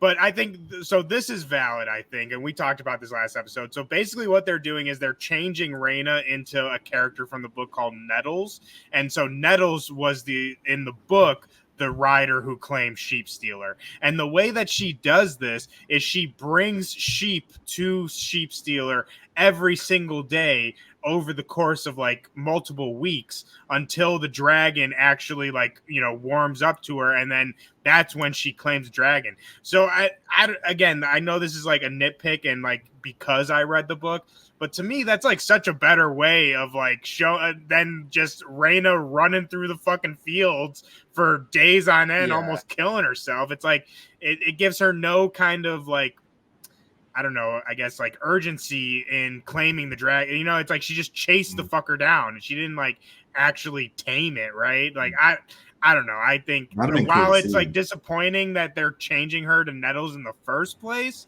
it's also disappointing that they're kind of like just like glossing over the whole her acquiring this dragon in the first place. But I'm sorry I cut you off, Adam. Go off. No, you're good. Anybody feel free to chime in whenever they want. Free flowing discussion here. But no, and I agree with that. And it's like it is frustrating because I think to me there's a lack of purpose there, right? And in a show where everything is so calculated and people's motivations are so often driven by different things, to just have her be like need a dragon so she can survive, that's like Deadpool said, that's just lazy writing. We can do better than what we did with her. I don't know why she got the short end of the stick with that, but she definitely did. And now I have to talk about, which we haven't even brought up like at all, my least favorite part of this episode that I cannot possibly fathom why we had to do this now, why we had to spend so much time doing this now, is going to Essos with Tywin Lannister to secure ships what? for we haven't spent more than 5 minutes with him all season, and it's only been him chiming in something stupid in a small council meeting. And then we haven't been to Essos all season. This could have been done in like episode 2, or like you send him there in episode 2. You show one of these meetings in episode 5. You show another one in the finale or last week. We did not need to spend 15 minutes here of an hour-long episode. This was so – when we first start out, I was like, wait, what are we doing? I'm like, why am I listening to Tywin Lannister securing ships for next – because like this, I was like, this is obviously going to be for next season. Mm-hmm. I can tell that immediately. They're not bringing all these ships and starting a battle by the end of this episode. No, like – I was like, why are we doing something so clearly? You go ahead, TJ. I feel like you got something you want to. No, I was going to say 100% to your point, and I 100% agree because, like, so again, I'm not going to spoil anything, but the whole like alliance that he makes here with this Lohar and the other people of the what is it, the Free Cities or whatever, wherever the hell they are. Like that is super important for what's coming, right? So it's like that's definitely groundwork that we need to like build up. But like you said, that could have been done a little bit in episode 2, a little bit like we did not like it. It really felt like to me like the writer, which it's like I don't want to talk crap about the writers and shit. Like they've done a fantastic job, but it really kind of felt like like we need this information for something big later. And we forgot to put it in this season, so just like shove it in the final. Like it's like shove Lannister because it's like that's not important, but it, again, like just a kind of alliance. And also it goes to, again, I'm not going to spoil it, but this alliance again leads to kind of like a bigger moment. But the moment that I'm kind of alluding to is already set up. Like again, I don't want to spoil it, so I don't want to like say like what sets it up, but we have everything that we need to execute that moment has been set up, and including the Lannister stuff. So it's like if you're going to put that in the last episode, give us that moment. And it's like, again, that would have been a good moment to end the episode on, like a mass, like crazy holy shit cliffhanger. Like what the hell are they going to do? That could have been that moment. And again, it's like they had all the pieces there. So I totally agree with you. I don't know why they decided to not only introduce this to us in the last moment, but spend so much time on it too. That was just bonkers. Yeah, like even some of that, like the bit like when I was watching the big mud fight, I'm like rolling my eyes the whole time. Like, what are we doing here, guys? Like, what dirt? What dirt does Jefferson Hall, the guy who plays Tyler Lannister, and coincidentally his twin, what's his twin's name? Is Tyland and Jason, right? Jason Jason, Lannister, yeah. right? So I'm like, what dirt does Jefferson Hall have on somebody at Warner Bros. And HBO that he's getting all of a sudden this much screen time in of the finale of House of, like, a little conspiracy corner going on here? Like, does he have something on somebody that he was like, I get 20 minutes of important screen time in the finale, despite only being on screen for 5 minutes?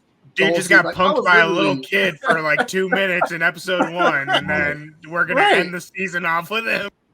Right. I'm just like, I'm watching the whole time, rolling my eyes, like, what are we doing here? And how did somebody in the process of, and again, I like what you said too about not, criticizing the writing too, because I agree that they've done a great job. And I try to be careful with how I, articulate criticisms, because I don't want to be like, you guys were shit, I could have done this better, or like something like that. But 100%. I'm curious. I would have loved to have been a fly on the wall for those conversations to hear if anybody was like, hey, we haven't spent any time with this character. We haven't given the audience any reason to care about this character. Do we want to spend 15 to 20 minutes of the finale on the, probably more realistically 10 to 15, which is still a good chunk for an hour finale? I'm like, too much. I would way too much. I'm like, would we have I would love to have seen or heard, just curious if somebody was like, are we sure we want this much Tyland Lannister in the season 2 finale? Do we want this much Lannister in this episode? Right. Because to me, the answer was, and I just keep going back to like, why couldn't this have been done in points over the season? Like, because I don't know, that was one of the most frustrating, and it kind of soured me on it from the get-go. Like, because that's how we open the episode. Yeah. True. I'm so confused when the episode starts, and I'm like, it's funny when I'm taking I'll pause at the end of that scene to take my notes, and I'm like, this is all new. I'm like, okay, the episode opens with Tyland Lannister negotiating for ships with the people of Essos, and I'm like, what am I even putting in these notes right now? Like, how does this tie into everything that I've been watching all season? And I'm like, it doesn't. That's the conclusion I came to, is that it just doesn't, and it doesn't work.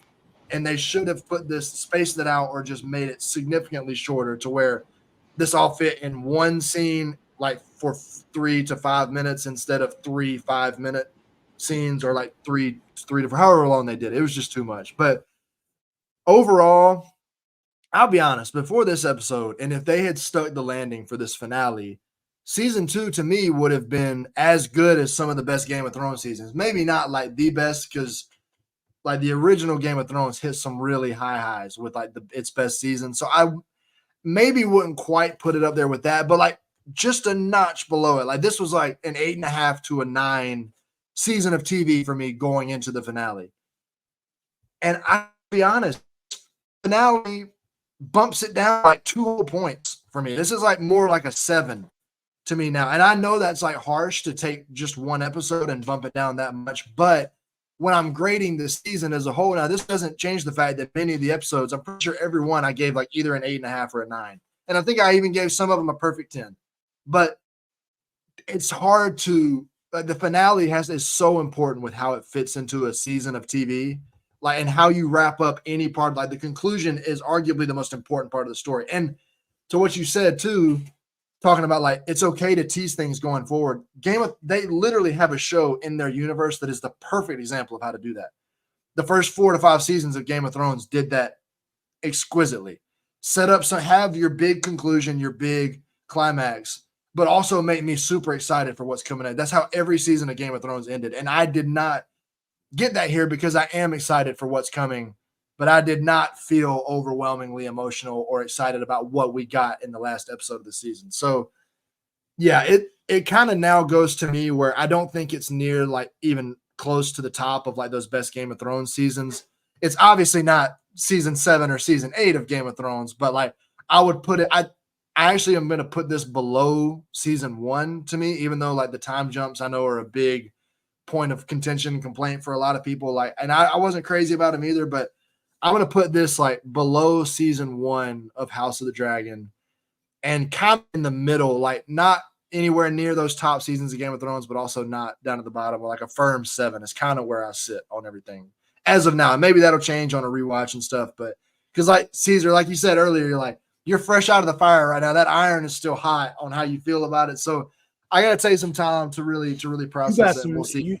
You really don't like it, so it's okay if fire could just be the fire. You know what I'm saying? Yeah. That's good. That's right. That's fair. It very well may be, but that's what right now. That's where I sit, and I do hope, because I love the rest of the season as a whole, and I know when I rewatch it, knowing that it's coming, and that I'm not and I'll know to temper my expectations a little bit. Like, hey, we're not getting stop moving your mouse to see how much time we've got.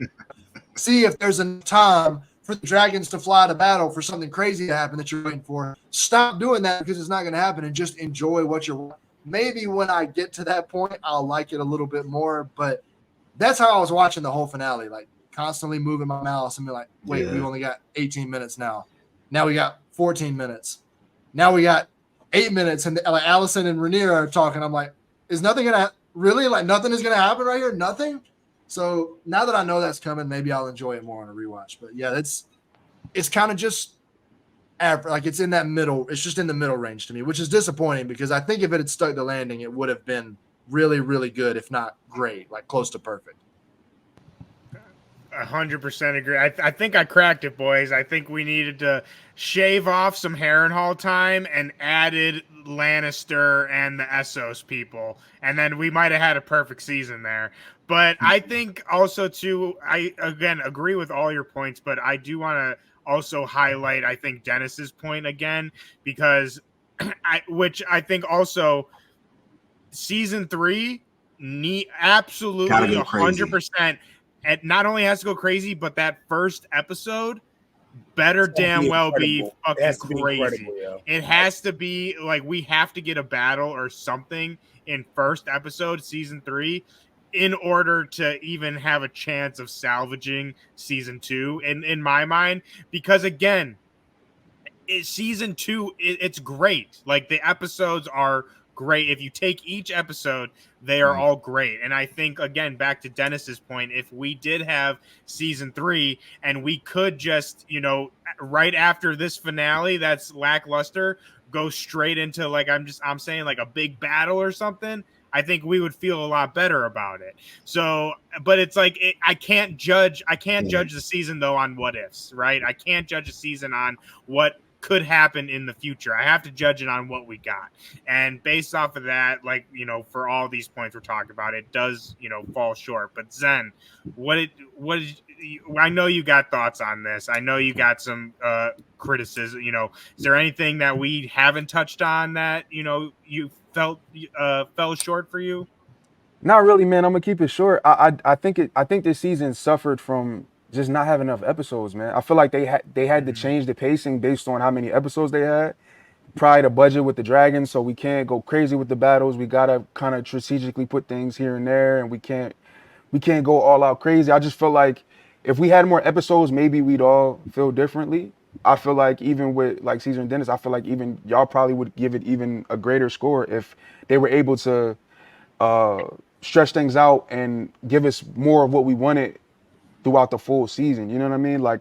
I had my issues with this episode, but I don't want to take too much away from the full season, because I did have a good time. I feel like the acting was on par with what we got last season, but I just feel like it just wasn't enough time. It just turned into a tease fest, and it was just y'all could have ended this they really could have ended it with them getting the new Dragon Riders. I would have been satisfied with that. But the fact that we got a whole new episode of just all right, we setting that up, and it's damn, we could have set that up a couple episodes ago if y'all really wanted to do that. But I still feel good about the season. But yeah, this episode really did it just felt a little. They could have did things differently. It's all. I think we're all in agreement here. And something else I have to mention, just really, we're already way over time, but I gotta mention this because we've talked about it. But Our man Alan finally giving it to Corliss. We gotta mention that Yeah. real quick Yeah. before we leave out of here. Yeah. That's something so that we good. didn't talk about. I was going crazy. I was like, say this is just Corliss. open table on this one, but how satisfying was that? Oh, I ain't gonna lie to you. I felt like I was watching a Hood story. Like I was watching The Shy. That was crazy. I was like, oh my god, he's really good. We never get to have this moment. Remember, he tried to play him too. Like in the middle, he's like, "Yo, go back to go do what you." No, Yeah, he's like, "Oh, okay, like whatever." You're a bad dad. Like, no, I'm not gonna I didn't think he was going to do that. I really didn't think he had that. I didn't think he was going to go for it like that. Either. Right? I was hating on him. I was hating on him like, oh, you better say something, dog. Right. I thought he was going to leave it too. I didn't think he was going to say something. The double down was nuts. The double down. What did he say? You know what grief does to a child? You know what? Like I'm like, well, he was barring him up the whole scene. I'm like, bro, like crazy. I watched y'all walk by me. Dad, when he's walking by, I'm like, no, Corliss. I knew you was a little crazy, bro. You was moving around like that. That's what I was thinking too. Is like, we all knew that Corliss was not on his top game with this whole thing as it was. But it was like, damn, it was really that bad. Like, you're walking past him with your fucking kid. Like, come on now, Corliss. Like, I thought you were better than that. He said he was getting the sweetened meats. What is this? Yeah, that's what I was like. What, is that dessert? Is that like what? Dessert and entree. Dessert and entree. Yeah. At the same time. I feel like it's like it's like the sweet bacon. You know what I'm talking? Like maple bacon. Yeah. All I know is it's some expensive ass shit in Driftmark. You're not. You're right. They ain't got no bacons like that. They got pig. When they got pig, never mind. Forget about it. Dude, it was like grade A gaslighting from Coral. Like he was pissing me off so much in this scene. He's like, "You're not being a good leader. Like you need to like be a more inspired." I was like, "Shut the fuck up." Do you hear yourself talking? Like he was pissing me up, and like I generally like Corliss. Like I was like, Corliss is my guy. Like I love that dude, but I was saying with you, like, what the fuck, dude? Yeah, and like you could tell, like it was coming. The whole like, I'm with y'all though. Like I felt like it was coming, but I was like, I don't know if he has it in him because it seems like whatever. Like I was wondering. I'm like, I almost feel like the chance for this, like the time is come and gone because it feels like he is. Moved on from like obviously he still harbors some feelings. This is like how I was feeling all season. Like I'm like he still harbors some feelings, but I just think he's moved on to where he's not going to rehash this. And it was almost like he didn't want to, but he's like, you know what? If you really want to fucking do this right now, if you really want to do this, you want to fucking right push now, me today. Let's fucking do it. Let's do it. Let's go right now. Before we get on this ship together, before we get on this, we're gonna fucking air this all out, right? And I love that was like to me, I think second behind like Rhaenyra finally getting Daemon back under her wing and like everybody kneeling to Rhaenyra. This to me was the scene that had like I was on my feet again, like watching it. I was like, yes, fucking stand up to his ass, like tell him all how it is. I love that. I love that so much. That was like my second favorite scene. And I love the actor too. I don't know his name, but that plays Alan. Abubakar Salim. Yeah, dude. I don't know if y'all noticed, but like even like not only his face, right, but he's got like this the way he like carries himself, like kind of like hunched almost, and like when he's talking to Corliss, his fists are like clenched. It's like you can like feel the rage like under his skin, right? It's like, dude, that his performance. We talk about like Emma Darcy's, facial acting and stuff like that. I think that dude, like his what would you say, physical acting, like the way he moves his body. So damn good. Like I which again goes back to like kind of criticisms. Another character I cannot wait to get more from next season, and I hope that we do get more from. It's like there's so many great things about this season, but I feel like we just keep coming back. I think the main problem, and I think we can all agree, is 8 episodes. Like we need 10. I think next season they need 10 episodes, and if not 10, they really need to restructure how they're pacing it throughout the season. Because, again, I think all of these criticisms that we're coming to, whether it's not getting characters, this not getting explained enough, not seeing enough, like all of it can be boiled down to timing and not having either enough time or spending too much time on certain things. So I really hope next season we can get 10 episodes, or like I said, just pace it out a little bit better. I will just briefly, I hate to be the bearer of bad news here, but I will just briefly say that earlier at the start of the season, at the start of the season was like, I apologies because this was, been 8 weeks now. I can't remember who the interview was with, but I read an interview from Ryan Condal where he talked, but they asked him about the 8, like, why are you cutting it down to 8 episodes? And that he was the one who said, budgetary restraints. Like, he was like, I'm just going to be candid with you. And I think, just in general, like when I say we, like us and just like all of us on the show and people in general don't quite understand. And like myself, I easily forget how much like things like budget and scheduling issues and production issues often affect storytelling, and how rare it is that like writers actually get to tell the one-for-one version of the story they want to tell. But I will just to the bad news that I had to say was he did say that in that interview that going forward, all of the House of the Dragon seasons will be 8 episodes. He said they will be, that will be a thing going forward. Is that they will all be 8? Yeah. I hated to spoil that, but you better see every single one next season. I need 12. Yeah. The battle better be 8 episodes long. Come on.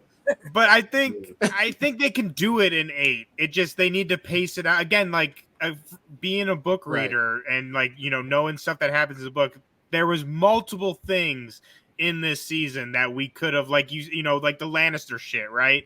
Not saying we should have spent more time on that, but like there's multiple things in the season I think we could have allocated time to, as opposed to what we did. Like, again, the Harrenhal stuff, I think we could have wrapped that up a lot sooner and like used that time to focus on, something else that maybe the Lannister stuff to set that up. Right. It's like, it's doable in 8. It just, they need to, like I said, the pacing and like the structure of it. I think they need to go back to the drawing board. I think they're getting too much into the setup. Right. It's like, again, if in hindsight, and I'm sure, if I sit on this, I might feel a little better on it, but it really feels like this whole season is just a setup for next season. Like, the points that you guys brought up with Reyna and, all that. It's like, we're setting these things up. We're putting these things in motion, but they never fully execute on it. And it's like, we have to wait for next season, which again, if we're on a binge model, that's great. But for your fans that are tuning in every week, and now we got to wait 2 years, again, I could totally understand people that are, frustrated and like maybe aren't going to come back. So I really hope that doesn't happen. Cause like I said, I'm a nerd, so I'm going to be there. I'm sure all you guys are going to be there too, season 3. So I really hope that doesn't happen, because I think these issues can be fixed, and it's not like a curse on the show now. You know what I mean? Like, it's an underwhelming final, right? It's still a fantastic season. They can still have, moving forward, I think it doesn't mean that it's over, right? It's like that they've lost the sauce.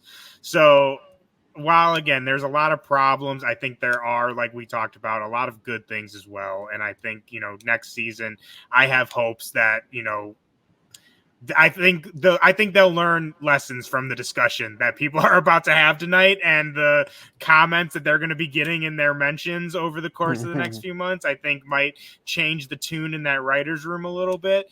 But I'm just a nerd, so I'm going to be excited for season 3. And I want to say too, before we get out of here, everyone listening and watching this out there, while we might have strong opinions about the final and about the show as a whole, please do not go and like harass like the actors and like people working on the show. Like, it's a TV show. It's supposed to be fun. And again, while we might have strong opinions about the final, again, don't give up on it just yet. It's just 1 episode, right? And the show's been great. So again, give everybody a little grace, a little bit of, understanding. and let's just all show up for season 3 excited. But that being said, that's going to be the end of this Council of Fire. I can't believe that we're already at the final of this podcast and of this season of the show. Hopefully we'll be back for season 3, but I just want to thank everyone listening and watching for tuning in over the course of this last 8 weeks. And before we get out of here, I'm going to throw it off to my beautiful co-host, Adam. I'll throw it off to you first as our guest here today on the Council of Fire. Thank you, first of all, for joining us, and let the people know where can they find you, what you got going on. Also, go check out Adam's articles for every episode of House of the Dragon this season. He's been absolutely killing it, and I cannot praise this dude enough. Wow, you're about to make me cry here, man. Thank you. That was a hell of an outro that you just gave me right there. That was very sweet. I appreciate it. Yeah, I do this for a living. You are damn good at it. I will add. Twitter is really, or I guess I'm not gonna fucking call it X. It's Twitter. Don't do it. Twitter, don't say it. Stand on it. Stand on it. Yeah. Twitter is really the only place where I'm not sharing my articles on Instagram, but that's a little bit more of a private. My Instagram's a little more of a private, like things going on in my personal life. But you find me on Twitter, Adam Blevins _, always talking about like my Instagram or my Twitter is strictly work stuff. So it's like movies, TV, all that kind of stuff all the time. I always love talking about it. You can also find me.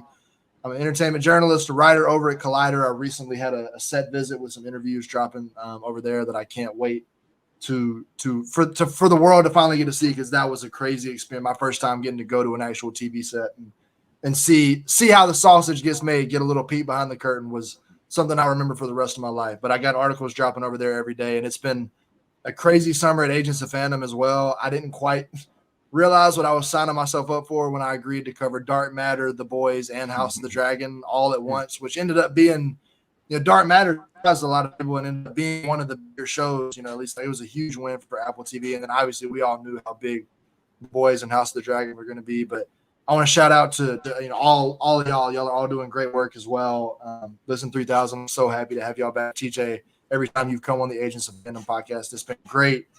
I mean, we've got I really do feel like we've got one of the best teams in the industry that put together here. Everybody that works hard, good people too. Because having been around, I've worked with a lot of people, and there's few people that I feel like are actually genuinely good, earnest people. And everybody on this call, I feel that way about. It's like I said at the top, I think I got 4 of my favorite people that I've gotten to know through my work here on this call. So it was a delight to get to chat with y'all. But yeah, agents, just always keep an eye out too on agentsofandom.com, because we've got reviews, recaps, everything that you could possibly want from movies, TV, comic books, all that stuff going up. And shout out TJ, you and Damon as well, because y'all have really taken this Comic Corner stuff and boosted it up to a whole new level that we didn't even think was because Damon was already doing great work, and then it was then you joined him, and now y'all are just it's like Superman working with, I don't even know who, Thor and Superman, working together, to power this whole new. So you guys are just absolutely crushing it over there. And again, I was anxiously anticipating the return of Listen. Y'all had me scared because y'all went months without an episode, and I was like, I gotta harass y'all every day and be like, hey, when are you coming back?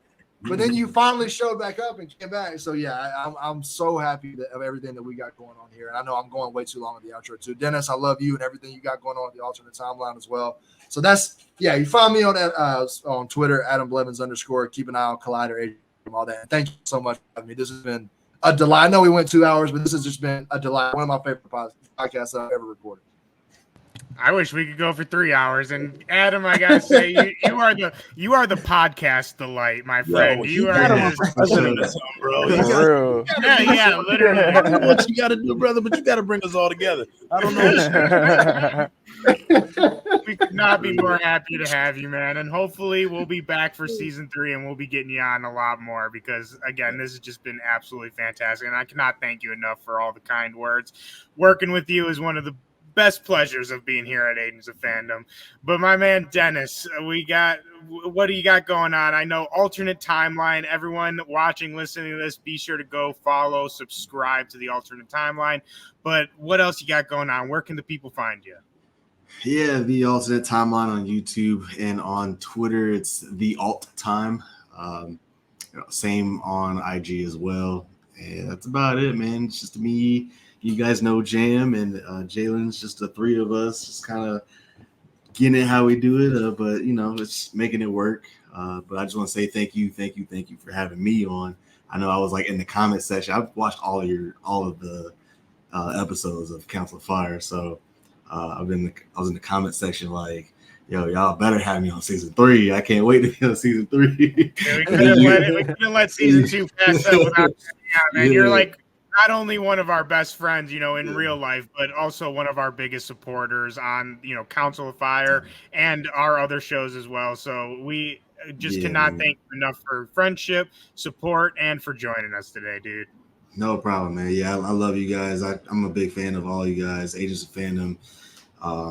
And then Listen 3000, of course. I met you guys earlier, and I think we all had like a big podcast.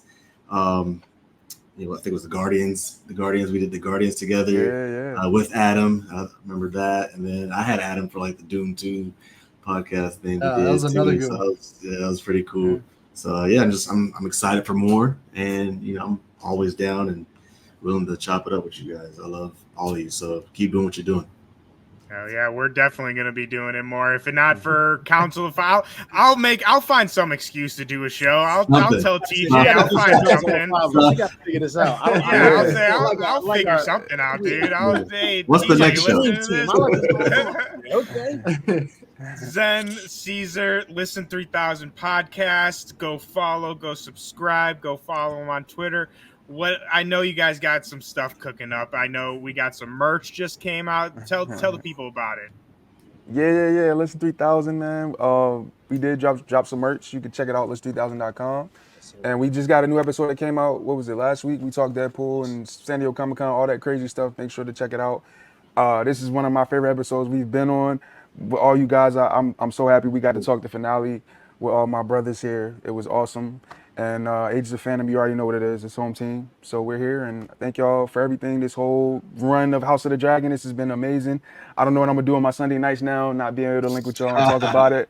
But we're going to figure something else out. But again, thank y'all, and thank everybody for watching now. Yeah, man.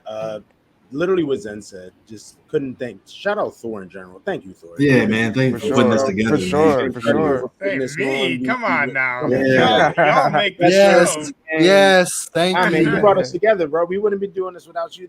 You came up with the idea. Like, what? Yeah. This is your thing, bro. So, no, I do want to appreciate you, appreciate Agents in general, man. This was awesome. And again, I like this 5 of us. We got to do a little, I don't know what we can do. We got to do something else. I'm literally writing ideas as we're. He said, "This ain't on no notes." Don't worry, this will happen again. Don't worry, and everyone watching and listening to this, don't worry as well, because we will be back, whether it's for House of the Dragon or some other kind of nerd show. Again, I will find an excuse to get all of us together, because this has just been absolutely so much fun. And again, I want to thank everyone out there watching and listening to this for tuning in with us every week over the past 8 weeks. It has been an absolute pleasure doing this show. And as we all said before, please be sure to go follow, subscribe, like Agents of Fandom on all of your socials, Twitter, Instagram, whatever you use, you can find us there. Also, go over to our website where we have articles about movies, TV, comics, anything in entertainment. We have you covered. Once again, that is Agents of Fandom. Be sure to like and subscribe. Also, be sure to like and subscribe this video if you enjoyed that, and let us know in the comments, what did you think of this episode? Are you as divisive as we are? Do you feel as strongly as we do? Let us know. We love to talk about it. But other than that, that is going to be the council adjourned for this season.